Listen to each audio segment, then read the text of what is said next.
My dear learners, চলেন আজকে আমরা আরেকটি নতুন শব্দের সঠিক উচ্চারণ জানার চেষ্টা করি। কি সেই শব্দ? প্রনাউন্সিয়েশন, উচ্চারণ।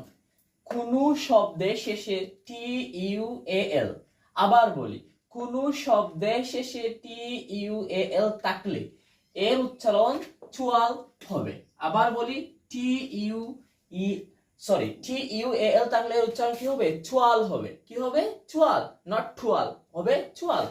এখন এক্সাম্পলের দিকে লক্ষ্য করি। অ্যাকচুয়াল, পাঞ্চুয়াল, ভার্চুয়াল এবং মিউচুয়াল। আমরা লক্ষ্য করলে দেখা যাবে এই জায়গায় চুয়াল, চুয়াল এবং চুয়াল এবং লাস্ট ওয়ান চুয়াল। এই যে চারটি শব্দ, চারটি শব্দের লাস্টে কিন্তু টি ইউ এ এল আছে। এই টি ইউ এ এল উচ্চারণ আমরা টুয়াল না করে কি উচ্চারিত করবো? চুয়াল। বিকজ আমরা জানতাম পারলাম উপরই বাই কি, যদি কোনো শব্দের শেষে টি ইউ এ এল একসাথে আসে তাহার উচ্চারণ কি হবে? চুয়াল হবে। Actual, punctual, virtual and last one is কি?